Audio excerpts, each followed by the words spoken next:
భారత్లోని అన్ని ఛానల్స్ ను ఆంధ్రదేశంలో ప్రసారం చేస్తున్న ఏకైక network city cable. Welcome to city cable news. బులెటిన్ల ముందుగా హెడ్లైన్స్. అంగన్వాడీ సెంటర్లో మురిగిపోయిన గుడ్లు.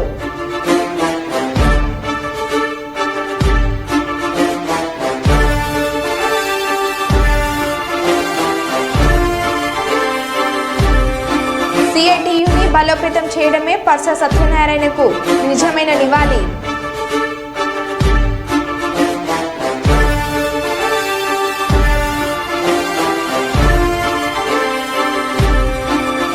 తూర్పుగోదావరి జిల్లాలో పిహెచ్సి కేంద్రం వద్ద ఆశా వర్కర్ల ధర్నా.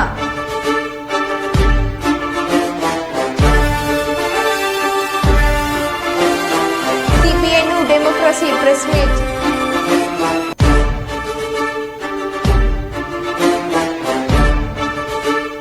హన్మకొండలో చోటు చేసుకున్న వింత సంఘటన.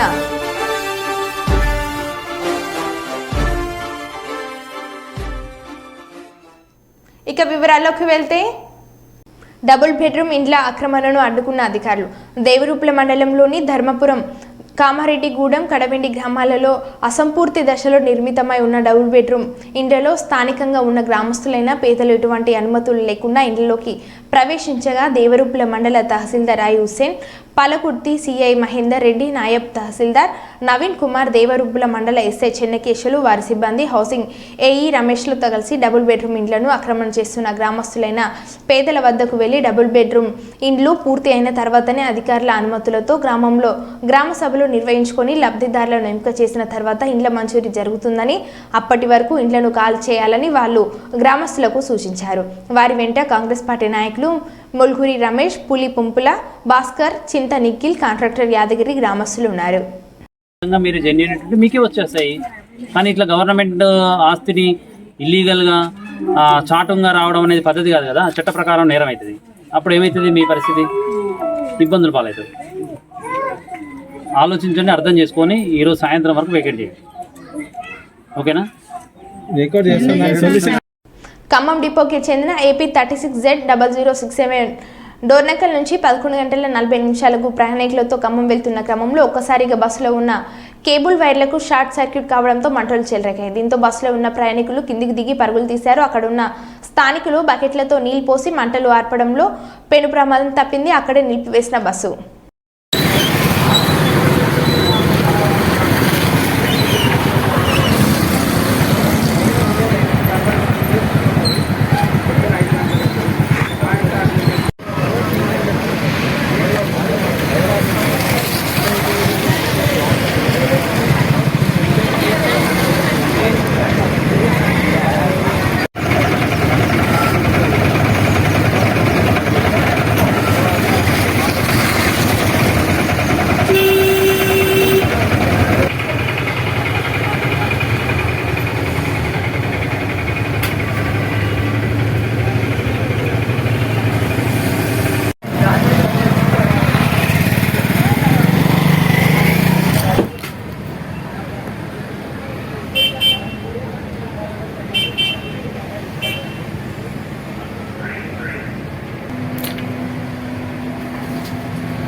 నా పేరు రాము అండి.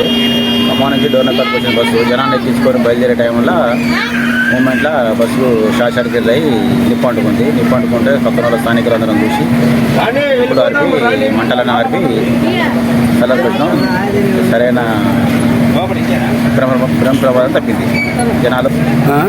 జనాలు బస్సులు ఉన్న వాళ్ళు బయటికి పరుగులు తీసారు. జగిత్యాల పట్టణం హుస్నాబాద్లో 12 గుంటల గన్ను నకిలీ పత్రాలు సృష్టించి నిందితులు కబ్జా భూమిని విక్రయించగా వచ్చిన డబ్బులను సమానంగా పంచుకునేందుకు ఒప్పందం. బాధితురాలు కీర్తి విజయలక్ష్మి ఫిర్యాదుతో వెలుగులోకి వచ్చిన భారీ కుంభకోణం. ఇప్పటికే దీర్ఘకాలిక సెలవుల్లో వెళ్లిన మున్సిపల్ కమిషనర్ అనిల్ బాబు మరో నిందితుడు ఇమ్రాన్ పరారీలో ఉన్నట్లు పేర్కొన్న పోలీసులు నిందితులపై 409, 420, 467, 471, 468, 120B ఐపీసీ కింద కేసులు నమోదు చేస్తానని చెప్పారు.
జూబ్లీహిల్స్లోని సీఎం రేవంత్ రెడ్డి ఇంటి ముందు మంగళవారం గురుకుల టీచర్ అభ్యర్థులు నిరసన తెలిపారు.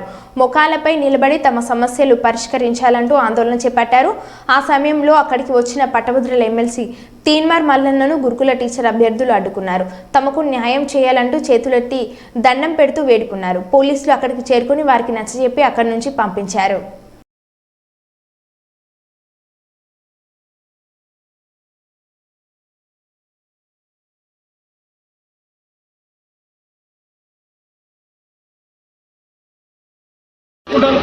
ఇది కూడా చేసుకోవచ్చు కదా.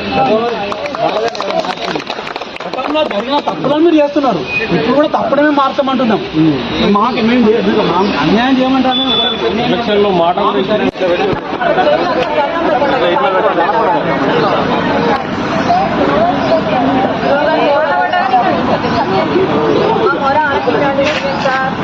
మాకు న్యాయం చేయండి, మేము న్యాయ పోరాటం చేస్తున్నాం. అడిగే సమస్య అంటే మీకు న్యాయం చేయాలి కదా. మొత్తానికి అంతిమంగా మీకు తప్పు జరిగింది, తప్పుడు మాకు న్యాయం చేయాలి.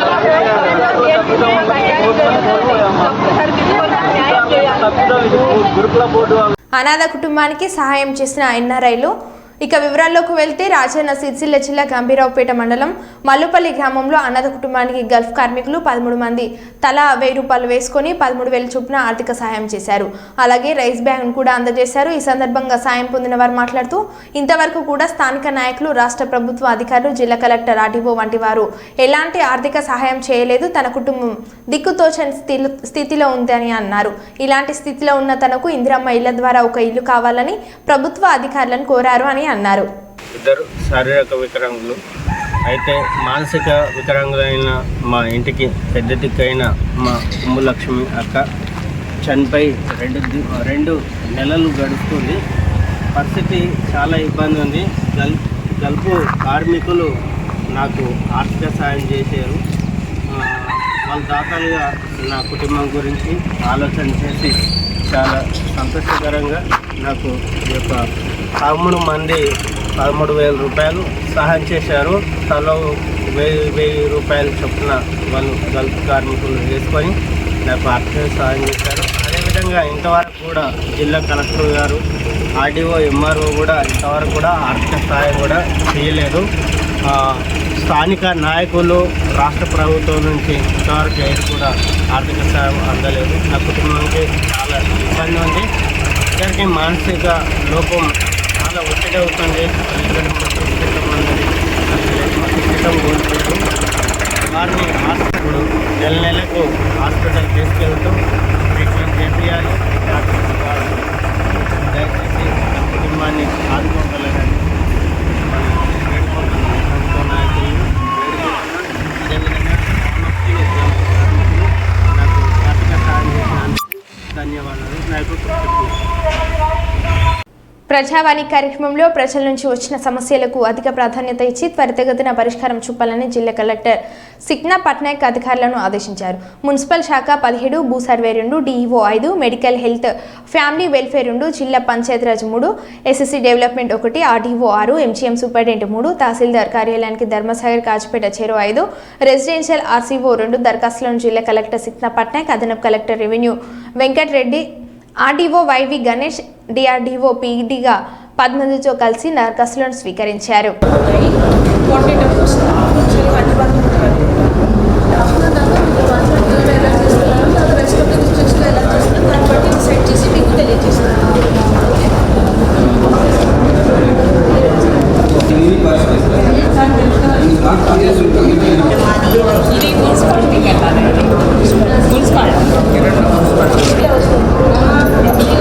ముఖ్యమంత్రిగా నారా చంద్రబాబు నాయుడు ప్రమాణ స్వీకారం చేయబోయే సభా ప్రాంగణం వద్ద విజయవాడ ఎంపీ కేశినేని శివనాథ్ పనులు పరిశీలన. 2 రోజులుగా సభా ప్రాంగణం వద్ద పనులు సమీక్షిస్తున్న కేశినేని శివనాథ్ కేసరపల్లిలోని సభా ప్రాంగణం వద్ద నాయకులకి, అధికారులకి శివనాథ్ సలహాలు, సూచనలు. వీవీఐపీలు కూర్చునే ప్రత్యేక గ్యాలరీలు, సభావేదిక పనులను ప్రత్యేకంగా సమీక్షించిన కేశినేని శివనాథ్ కార్యకర్తలు వచ్చిన నాయకులకి నీటి సరఫరా, పారిశుద్ధ కార్యనిర్వహణ గురించి అధికారులతో మాట్లాడిన కేశినేని ప్రోటోకాల్ ద్వారా పరంగా ఇక్కడ ఎవరికి ఇబ్బంది ఎదురవ్వకుండా చూడాలని పోలీసులు ఉన్నతాధికారులకి విజ్ఞప్తి.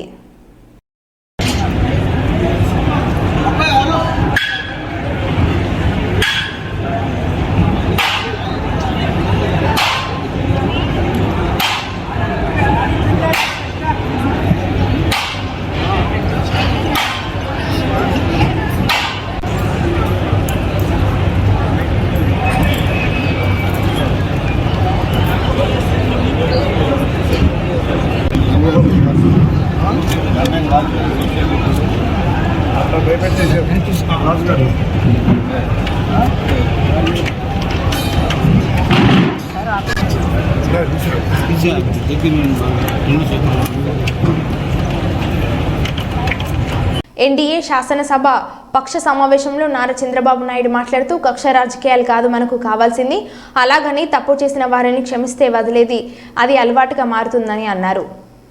పరిపాలించినటువంటి వ్యక్తి యొక్క ప్రవర్తన చూసిన తర్వాత ఇలాంటి వ్యక్తి పాలనకు పనికిరాడనే ఉద్దేశంతో ఓట్లు చేసే పరిస్థితికి వచ్చారు. ఇది నా ఉద్దేశ ప్రకారం ఒక కేస్ స్టడీ అవుతుంది మనందరం కానీ జాగ్రత్తగా ఆలోచిస్తే. కానీ మనం కూడా అదే విధంగా కక్ష తీర్చుకోవాలి అని కానీ మనం ముందుకు పోతే మనకు కూడా సమస్య వస్తుంది. అదే సమయంలో ఒకటే చెప్తున్నా, తప్పు చేసిన వాడిని క్షమించి పూర్తిగా వదిలిపెడితే కూడా మళ్ళా అలవాటుగా మారుతుంది. తప్పు చేసిన వాళ్లకు శిక్ష పడవలసిన అవసరం ఉంది, చట్టపరంగా శిక్షించాల్సిన అవసరం ఉంది. అదే సమయంలో విధ్వంస రాజకీయాలు, కక్షా రాజకీయాలు కాకుండా ఇవన్నిటిని ప్రక్షాళన చేయాల్సిన అవసరం ఉందని చెప్పి కూడా నేను మీకు తెలియజేస్తున్నాను. ఏపీ బీజేపీ శాసనసభ పక్ష సమావేశం ప్రారంభమైంది. బీజేపీ రాష్ట్ర కార్యాలయంలో మంగళవారం ఆ పార్టీ ఎమ్మెల్యేలతో పురంధేశ్వరి సమావేశమయ్యారు. ఈ సమావేశంలో బీజేపీ శాసనసభ పక్ష నేత ఎంపికపై చర్చ జరగనుంది. ఈ సందర్భంగా పురంధేశ్వరి మాట్లాడుతూ ప్రజల కూటమిపై విశ్వాసంతో మంచి విజయం అందించారు. శాసనసభ పక్షం భేటీలో మా అభిప్రాయాలు వివరిస్తాం. రేపు సీఎం ప్రమాణ స్వీకార సభకు మోడీ, అమిత్ షా రానున్నారు అని చెప్పారు. అందించినటువంటి ఈ విజయానికి ఖచ్చితంగా ఎన్డీఏ కూటమి న్యాయం చేస్తుంది. అది ఈ భరోసా మేము ఖచ్చితంగా రాష్ట్ర ప్రజలకు ఇవ్వదలిచాము. ఇవాళ ఎన్డీఏ కూటమి మీటింగ్కి వెళ్తున్నాము. అక్కడ విషయాలన్నీ కూడా చర్చించుకోవడం జరుగుతుంది. ఈ ప్రజా విజయానికి ధన్యవాదాలు తెలియజేస్తూ సుపరిపాలన ఏ విధంగా రాష్ట్రానికి అందించాలి అనేటువంటి అంశం మీద ఖచ్చితంగా చర్చ జరుగుతుంది. అదేవిధంగా రేపు జరగబోయేటువంటి ప్రమాణ స్వీకారోత్సవం ఏదైతే ఉందో దానికి సంబంధించి కూడా అరేంజ్మెంట్స్ వాటన్నిటికీ సంబంధించి ఇవాళ చర్చకని చెప్పి మేమందరం కూడా ఎన్డీఏ భాగస్వాములు అయినటువంటి మేమందరం కూడా వెళ్ళడం జరుగుతుంది. ఎన్డీఏ శాసనసభ పక్ష సమావేశంలో వేదికపై తనకు వేసిన ప్రత్యేక కుర్చీని కాదని అందరితో సమానంగా తన కుర్చీని మార్పించుకున్న నారా చంద్రబాబు నాయుడు.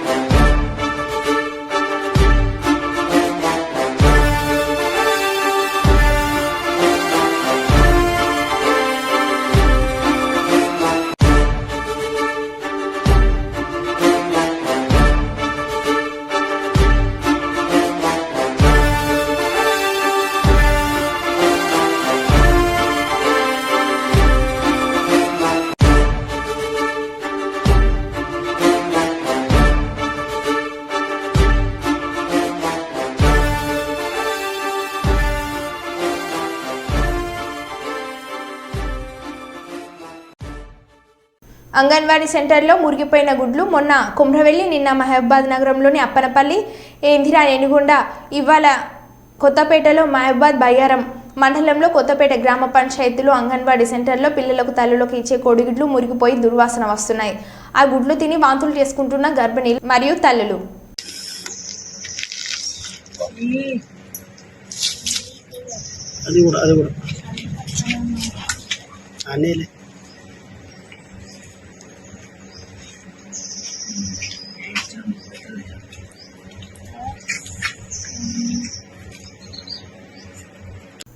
గోదార్ఖని ఐఎఫ్టియు కార్యాలయంలో ఈరోజు తెలంగాణ గోదార్ఖని లోయ బొగ్గుఖని కార్మిక సంఘం రాష్ట్ర కమిటీ సమావేశంలో సంఘం రాష్ట్ర అధ్యక్షులు ఎండి చాంద్ పాషా అధ్యక్షతన జరిగింది. ఈ సమావేశంలో టీజీఎల్బీకేఎస్ అధ్యక్షులు టి శ్రీనివాస్ మాట్లాడుతూ గత 10 సంవత్సరాల కాలంలో టీఆర్ఎస్ ప్రభుత్వం గాని కార్మిక వర్గానికి ఇచ్చిన ఏ ఒక్క హామీ అమలు చేయలేదు. బొగ్గు ఆధారిత పరిశ్రమలు నెలకొల్పోతున్నామని, తద్వారా కోల్ బెల్ట్ ప్రాంత నిరుద్యోగులకు ఉపాధి అవకాశాలు మెరుగుపరుస్తున్నామని, కొత్తగా భూగర్భ పనులు ఏర్పాటు చేస్తామని అనేక హామీలు ఇచ్చి విస్మరించిందని అన్నారు. ఫలితంగా ప్రజలు గాని కార్మికులు టీఆర్ఎస్ ప్రభుత్వాన్ని తిరస్కరించి కాంగ్రెస్ ప్రభుత్వాన్ని గెలిపించారు. గతం నుంచి పెండింగ్ లో ఉన్న కార్మిక వర్గానికి ఇచ్చిన హామీలన్నీ కూడా అమలు చేస్తున్నామని కాంగ్రెస్ ప్రభుత్వం కార్మిక వర్గానికి వాగ్దానం చేసిందని ప్రభుత్వం ఏర్పడి 6 నెలలు అయింది. సింగరేణిలో కూడా ఎన్నికలు జరిగి ప్రాతినిధ్య గుర్తింపు సంఘాలుగా ఏఐటియుసి, ఐఎన్టీయూసీలు సింగరేణిలో కొనసాగుతున్నాయని అన్నారు. ప్రధానంగా ఆనాడు బొగ్గు ఆధారిత పరిశ్రమలు నెలకొల్పుతానని చెప్పింది. అదేవిధంగా ఐటీ మినహాయింపు ఇస్తానని చెప్పింది సింగరేణి కార్మికులకు. అదేవిధంగా పేర్ల మార్పు ఏదైతుందో అది పెద్ద సమస్యగా ఉంది, వాటిని మారుస్తానని చెప్పింది. హౌసింగ్ అదేవిధంగా ప్లాట్స్ కూడా అందరికి కార్మికులు ఇవ్వాలనేటువంటి మేము డిమాండ్ చేస్తూ ఉన్నాం. ఈ సమస్యలు ప్రధానంగా సింగరేణి బతుకు భవిష్యత్తు ఏదైతుందో ఉద్యోగ ఉపాధి అవకాశాలు ఇక్కడ తగ్గినాయి, ఓపెన్ కాస్ట్లు పెరిగినాయి, వందల గంటలుగా మారుతున్నటువంటి ఒక పరిస్థితి ఉంది. ఇవేవి కూడా పరిష్కరించలేదు. అందుకే ఈ 10 సంవత్సరాల కాలంలో టీఆర్ఎస్ ప్రభుత్వం మీద తీవ్ర వ్యతిరేకత వచ్చింది. అదేవిధంగా కార్మికవర్గ సమస్యలు పరిష్కరించలేదు కనుక వాళ్ళ అనుబంధ యూనియన్ కూడా ఇవాళ లేకుండా పోయినటువంటి ఒక పరిస్థితి. అందుకే మీ ఇప్పుడు కోరేటువంటిది కొత్త ప్రభుత్వం వచ్చింది, కాంగ్రెస్ ప్రభుత్వం వచ్చింది, ఎన్నికల సందర్భంగా కొన్ని హామీలు ఇచ్చింది. గతంలో బీఆర్ఎస్ ప్రభుత్వం ఇచ్చినటువంటి హామీలన్నీ అమలు చేస్తానని ప్రకటించింది కనుక మేము కోరేటువంటిది కాంగ్రెస్ ప్రభుత్వాన్ని కూడా ఈ సింగరేణి మీద దృష్టి సారించి ఈ గత సమస్యలు దీర్ఘకాలికంగా ఉన్నటువంటి సమస్యలు ఏవైతున్నాయో ఈ సమస్యల పరిష్కారానికి కృషి చేయాలని మేము కోరుతా ఉన్నాం.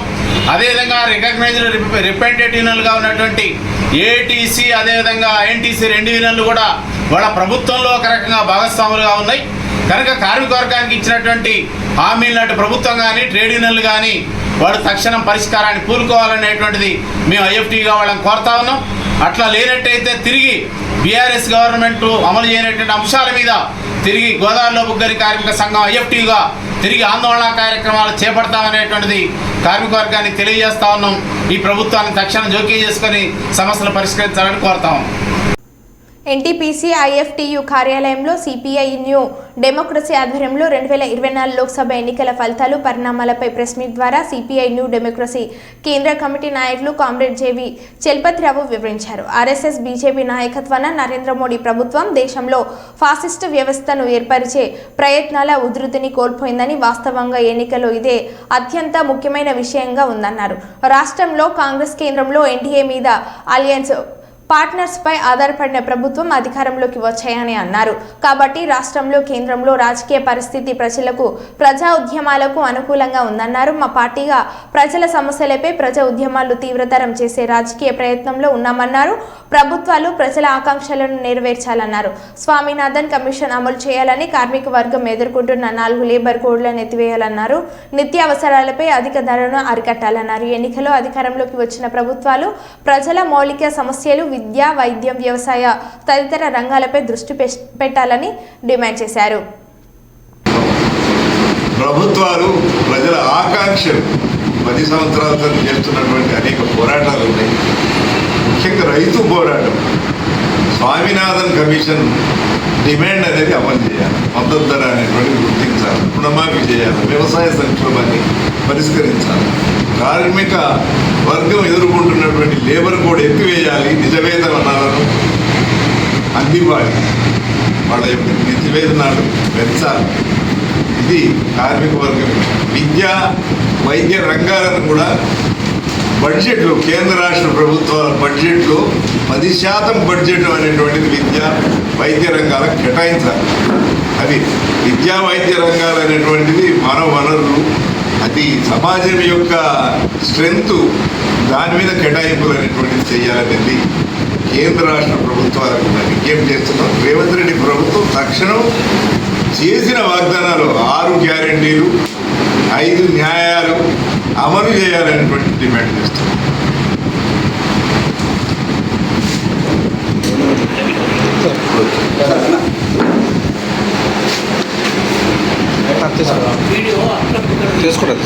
శవాన్ని బయటకు తీద్దామని అనుకొని దగ్గరకు వచ్చిన పోలీసులకు షాక్. రెడ్డిపురం కోవెలకుంటలో ఒక వ్యక్తి ఈరోజు ఉదయం 7 గంటల నుంచి 12 గంటల వరకు నీటిలోనే ఉన్నాడు. అది గమనించిన స్థానికులు కేయూ పోలీసులకు 108 సిబ్బందికి సమాచారం ఇవ్వడంతో ఘటనా స్థలానికి చేరుకున్న 108 సిబ్బంది. పోలీసులు ఆ వ్యక్తి మృతి చెంది ఉంటాడని బయటికి లాగి చూస్తే బతికే ఉన్న వ్యక్తి. అతడు నెల్లూరు జిల్లా కావలికి చెందిన వ్యక్తిగా గుర్తింపు. 10 రోజుల నుండి గ్రానైట్ క్వారీలో 12 గంటల సేపు ఎండకు పనిచేసి తట్టుకోలేక నీటిలో సేద తీరడానికి వచ్చారని పోలీసులకు తెలిపాడు.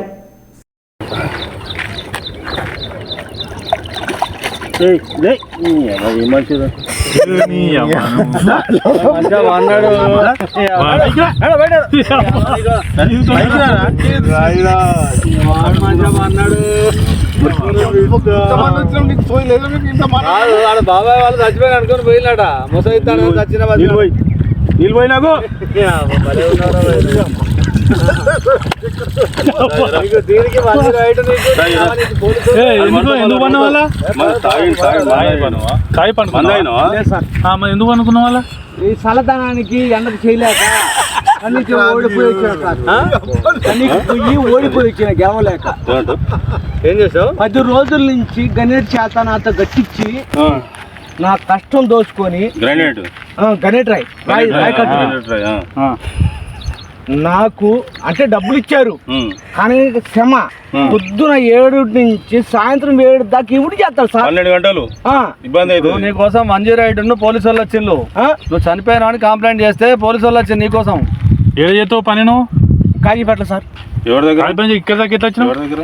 ఎవడో లేదు సార్, అడ్డమైందే అంతేనా? తీసుకుపోయాడా వదిలిపెట్టాడా అయిపోయిందా పని, వచ్చాడు డబ్బులు. సార్ దయచేసి మిమ్మల్ని అందరినీ ఒకే రిక్వెస్ట్ చేస్తున్నా, ఒక్క 50 రూపాయలు ఇచ్చుకుంటే నేను కాచి కంపల్సరీ చేద్దాం కానీ లోపల జారిపోతే ఎట్లుండి మరి ఎక్కడికి లోపలికి నేను దారి పాపనే పట్టుకున్నా సార్. అంతేనా? ఏదో పట్టుకున్నావు? అది రాయి పట్టుకున్నావు? ఏం పట్టుకున్నావు? రాయిని పట్టుకున్నా. అయితే ఈ రాయి పట్టుకున్నా మా వాళ్ళు చచ్చిపోయినా. జీహెచ్ఎంసీ ప్రధాన కార్యాలయంలో ప్రజావాణి కార్యక్రమంలో కార్పొరేటర్ శ్రావణి పాల్గొని సఫలగూడ చెరువులో public toilets, lights, fast food సుందరీకరణ చేపట్టాలని కోరడం జరిగింది. హెచ్ఎండిఏ జాయింట్ కలెక్టర్ శ్రీమతి అమ్రపాల్ని, డిప్యూటీ మేయర్ మోతేశ్రీ లలితారెడ్డిని చెరువు పనులను పరిశీలించడానికి రావాల్సిందిగా కోరడం జరిగింది. అంతేకాకుండా వర్షాకాలంలో ప్రజలు నాలాలు పొంగి ఇబ్బంది పడకుండా వెంటనే నాలాల్లో పూడిక తీత పనులు చేపట్టాలని వారు చెప్పడం జరిగింది. దాంట్లో కొంత మెయింటెనెన్స్ మన ఎఫ్టీసీస్ తో తీస్తున్నాం. పార్కులు మనం పెడుతున్నాం. రెస్ట్ ఆఫ్ ద మెయింటెనెన్స్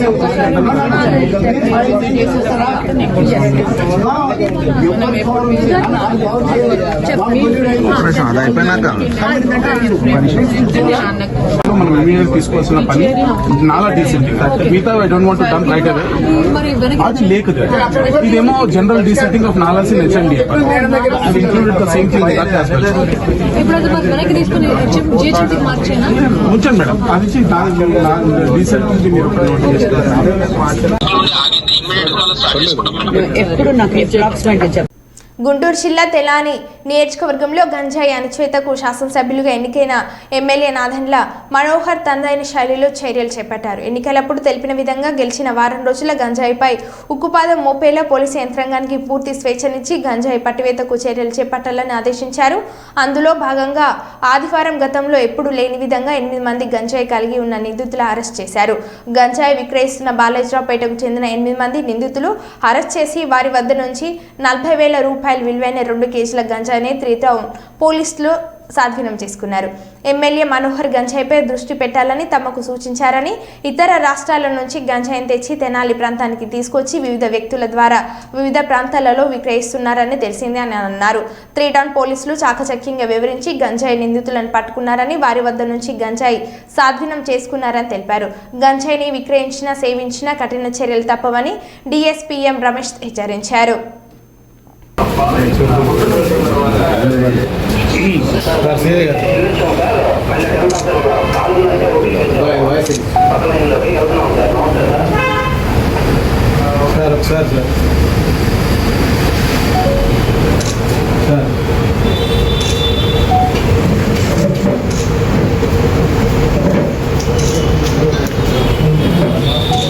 మరో బులెటిన్లో మళ్ళీ కలుద్దాం. Stay tune.